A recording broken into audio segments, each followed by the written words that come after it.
Bonjour à tous, dans cette vidéo nous allons voir ensemble le fonctionnement de Dreamlab. Donc il faut savoir que Dreamlab est un nouvel outil de Canva qui permet notamment de générer des images.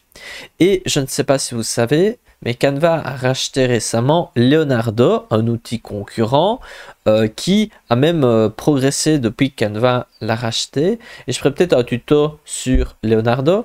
Mais ici ce qui nous intéresse, c'est que Canva s'est basé de Leonardo et a créé un outil à l'intérieur de Canva qu'elle a appelé Dreamlab, et on va utiliser ensemble cet outil et on va voir ensemble comment l'utiliser au mieux. Si vous êtes intéressé par un tuto de Leonardo AI, n'hésitez pas à le dire en commentaire, comme ça on regardera ça peut-être une autre fois. Donc ici on va se concentrer sur Dreamlab, c'est donc un outil pour générer des images, et là je suis sur un compte gratuit, donc je peux créer jusqu'à 20 crédits. Alors que si vous avez un compte Canva Pro, il me semble que c'est 200 ou quelque chose comme ça, ou 500, je ne sais plus. Et donc ici, on est sur le Dreamlab. Vous pouvez cliquer sur le lien dans la description où ça se trouve ici à gauche, Dreamlab. Donc lorsque vous êtes sur l'interface générale, la page d'accueil, vous regardez en bas à gauche, Dreamlab. Et donc ici, on voit qu'on a une première section où on peut écrire notre prompt. Donc le prompt, c'est la consigne que l'on va donner pour générer une image. Ensuite, on a une section avec différents styles. Donc ici, je peux cliquer sur intelligent, mais vous avez créatif, concept cinématique. Et si vous descendez, vous avez tout un tas de styles différents ou même aucun. Donc ça, c'est aussi possible. Ensuite, vous pouvez choisir parmi différents formats. Donc si on reste sur le carré. Et fait très important que j'ai un peu négligé la première fois que j'ai regardé l'outil, on a en dessous plusieurs images et à chaque fois on a ici le prompt. Donc si je clique sur utiliser, on voit ici la consigne ici pour la première image. Donc c'est la consigne qui a servi pour la génération de la première image. Mais je peux faire la même chose avec la deuxième qui est comme sympathique. Je peux cliquer sur utiliser. Et qu'est-ce qui saute aux yeux quand on regarde un peu les exemples de prompt, de consigne, c'est que il semble que cela marche mieux avec une consigne longue et détaillée. Donc ça, c'est quand même un point important. Regardons un peu ici la longueur. On peut voir à chaque fois que la longueur est relativement la même, mais elle est très longue.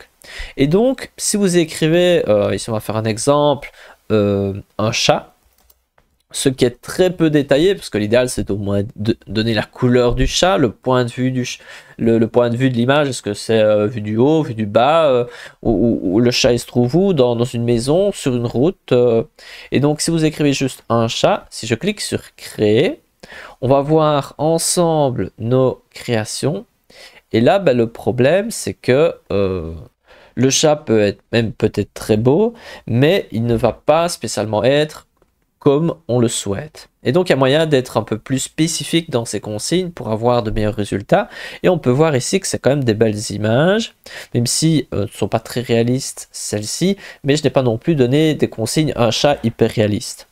Donc ici, imaginons, je clique sur celui-ci, et on peut voir qu'en mettant juste mon curseur, j'ai trois petites options, soit les trois petits points, soit ici pour télécharger l'image, soit ici pour modifier mon image. Et ce qui est sympathique, lorsque vous cliquez sur modifier, vous arrivez directement sur Canva et là vous pouvez notamment modifier, par exemple effacer l'arrière-plan, capture magique ou tout un tas d'options présentes sur Canva qu'on a déjà vu dans d'autres vidéos. Si c'est la première fois que vous regardez une de mes vidéos, faut savoir que sur la chaîne il y a plusieurs vidéos complètes sur le fonctionnement de Canva. Et donc vous pouvez rajouter tout un tas de fonctionnalités, ou même simplement si vous voulez rajouter du texte, vous allez pouvoir le faire facilement. Donc je vais revenir en arrière pour revenir sur Dreamlab. On revient donc sur Dreamlab et on va voir ensemble 4 manières d'avoir des résultats de meilleure qualité et aussi plus représentatifs de l'objectif de l'image souhaitée. Donc tout d'abord, le premier conseil, c'est d'être plus détaillé. Et donc là, n'hésitez pas à rajouter par exemple un lieu ou ce genre de choses. Et un site intéressant, c'est Prompt Silo, où vous avez tout un tas de termes, notamment en anglais, mais de toute façon les prompts vous pouvez faire aussi en français, mais imaginons vous cherchez un style d'un peintre impressionniste, vous avez tout un tas d'idées. Vous recherchez un nom d'architecte, vous trouvez facilement. Ou vous cherchez plutôt des idées d'émotion.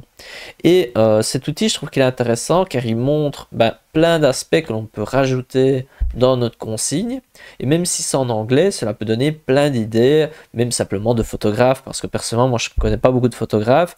Et ici, vous avez tout un tas de listes, toute une liste importante de photographes et vous pouvez regarder leur style et ce genre de choses. Et ensuite, l'insérer dans la consigne. Donc ça peut être un point intéressant et ce site, je vais mettre le lien dans la description. Mais ensuite, on va utiliser une autre stratégie, c'est de prendre par exemple le premier prompt. On peut voir ici que ça ressemble à ceci. Et là, on peut modifier ce prompt et ajouter ce que l'on souhaite voir. Imaginons, vous voulez avoir un résultat similaire à ceci, mais avec un autre animal, vous pouvez l'utiliser. Et ensuite, au lieu d'un signe, vous pouvez mettre par exemple, je sais pas moi, un canard.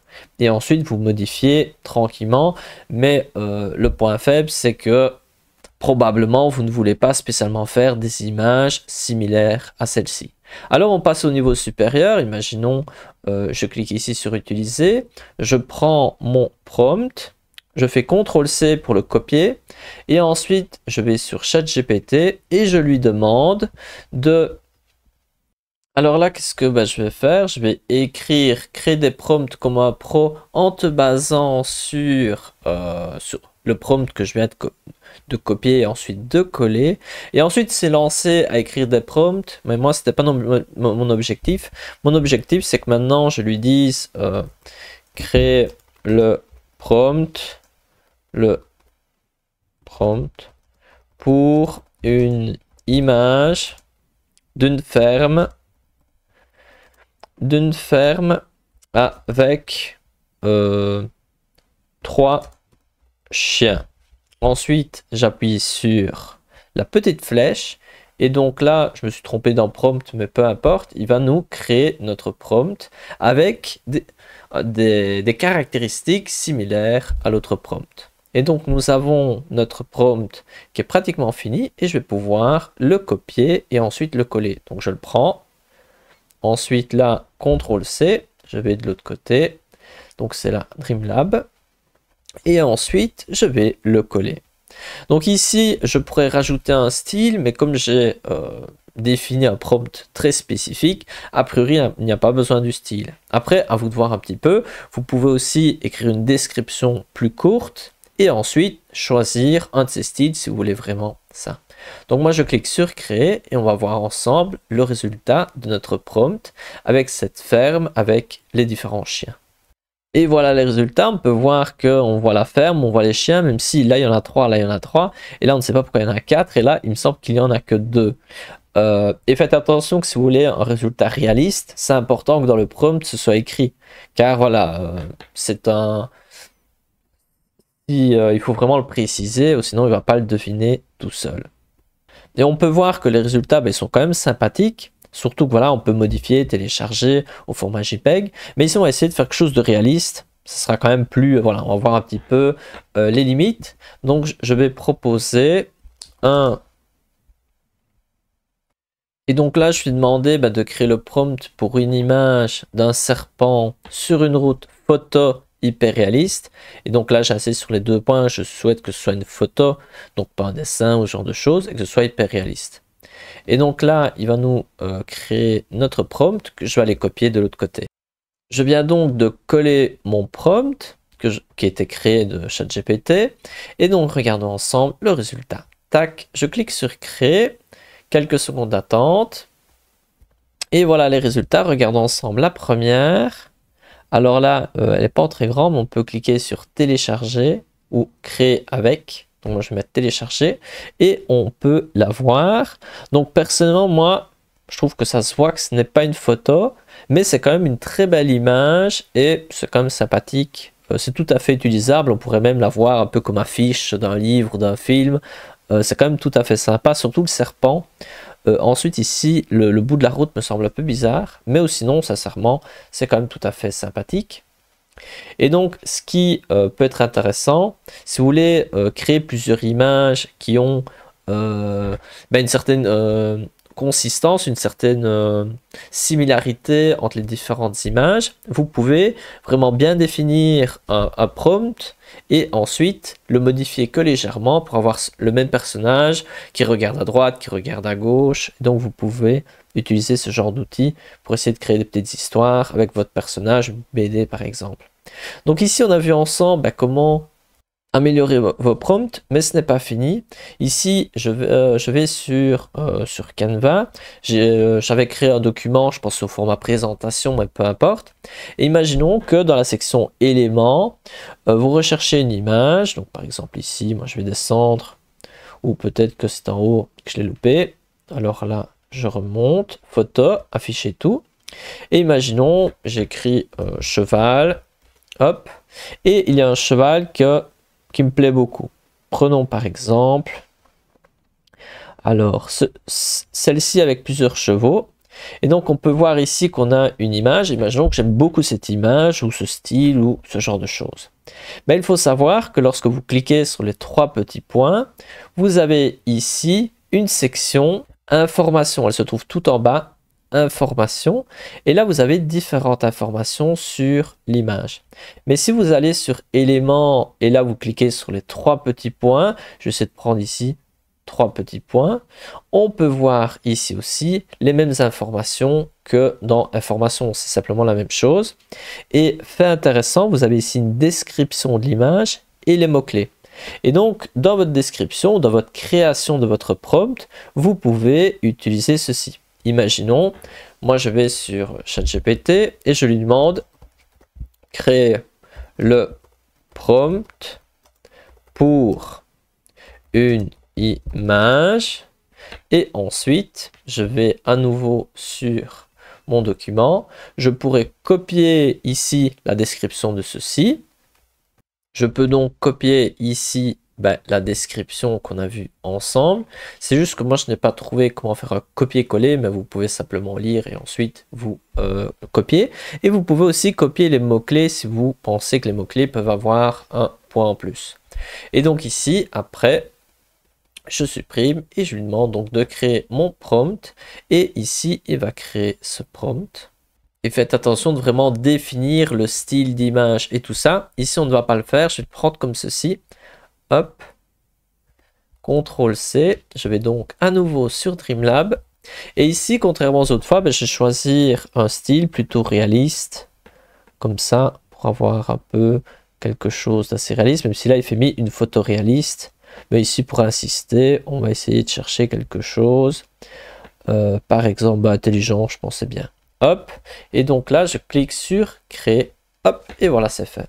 Et donc ça peut être une autre manière aussi. Vous allez sur les images, vous regardez un petit peu qu'est-ce qu'il est écrit sur les différentes images ou photos sur Canva. Par exemple, vous aimez bien celle-ci. Hop, 3 petits points, on regarde. Donc n'hésitez pas à creuser. Et ensuite, vous avez du contenu pour générer un cheval. Et on peut voir ici des beaux chevaux. Donc, on peut voir qu'il est quand même différent de l'autre, mais en retravaillant plusieurs fois le prompt, il y a souvent moyen d'avoir quelque chose de davantage similaire. On peut voir que l'image ici est sympathique et fait penser un petit peu à Spirit, le cheval, pour ceux qui connaissent. Ensuite, on va aborder quelques petits points ici. Donc lorsque vous générez des images avec Streamlabs, il est noté que l'on peut, donc par rapport à ce qu'on peut l'utiliser pour un usage commercial, en gros, si je comprends bien, mais je vous mets le lien dans la description, Canva n'a pas de problème que vous utilisiez leurs images, mais ils se déresponsabilisent totalement. Et donc en gros, ils indiquent dans ce texte que la législation sur du contenu généré avec de l'intelligence artificielle, donc ici le traitement des fichiers générés par l'IA sous le régime des droits d'auteur varie d'un pays à l'autre, et donc eux, ils ne se prennent pas de responsabilité. Mais ce qui est sûr, c'est que vous pouvez utiliser, du moins Canva n'a pas de problème avec ça, c'est juste que cela dépend des différentes lois dans les différents pays. Et donc, je pense, mais c'est juste mon avis, et après à vous de faire votre avis, si vous créez une image et vous créez une image et vous notez avec le style de, et vous mettez un artiste connu ou qui représente une personne bien définie, je pense que c'est à éviter pour un usage commercial. Pour tout ce qui est... vous faites par exemple ici l'image de ce cheval.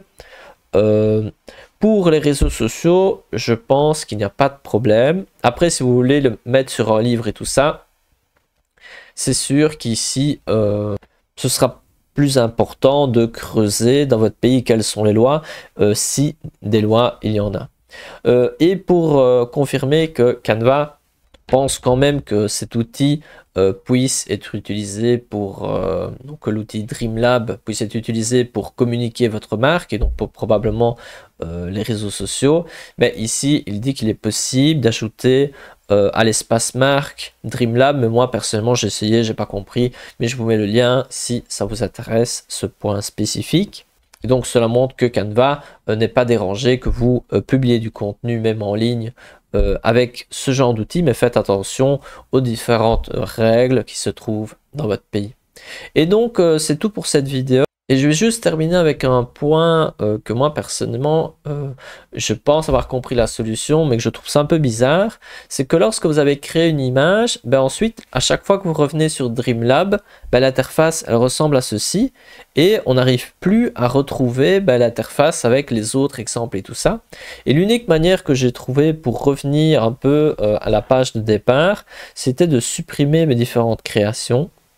Donc je clique sur effacer, ici je supprime mon serpent qu'on a vu ensemble, je clique sur effacer, et ici la ferme, je clique sur effacer, hop, et lorsque je fais ça, je reviens sur la page d'accueil. Je ne sais pas si c'est normal, si j'ai loupé quelque chose, mais voilà, c'est juste une curiosité, et ne soyez pas surpris si après avoir créé une première image, ben, vous n'arrivez pas à revenir un petit peu sur cette page-ci, qui finalement n'a pas grand-chose de plus, mais a quand même un petit peu, peut-être des inspirations qui peuvent vous aider. Regardez avec moi, celui-ci est quand même sympathique, ce petit colibri.